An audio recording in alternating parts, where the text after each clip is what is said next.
টাকা ছিল, পয়সা ছিল, জমি জমা ছিল, কিন্তু সে বেচারা আজকে কবরে চলে গেছে। আমাকে বলেন তো, যখন সে কবরে গেল, এত টাকা, এত পয়সা, এত গাড়ি বাড়ি, যাবার সময় একটা টাকাও কি সাথে করে কবরে নিয়ে যেতে পেরেছে নাকি? পেরেছে? পেরেছে? পারে নাই।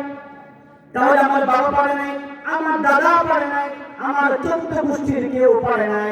এখন আমি টাকা পয়সা হয়েছে অহংকার করি, কিছুদিন পরে মালাকুল মউত যখন এসে আমার জানটা কবজ করে নিয়ে যাবে, তখন কি এই অহংকার আমার থাকবে নাকি চূর্ণ হয়ে যাবে?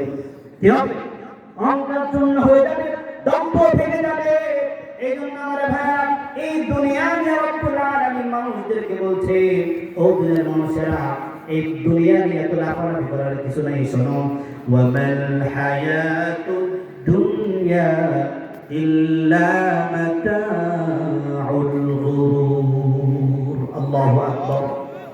আল্লাহ রাব্বুল আলামিন বলছেন, ও দুনিয়ার মানুষেরা, এই দুনিয়াটা খেলতামাশার বস্তু ছাড়া আর কিছু নয়। এই দুনিয়া আজকে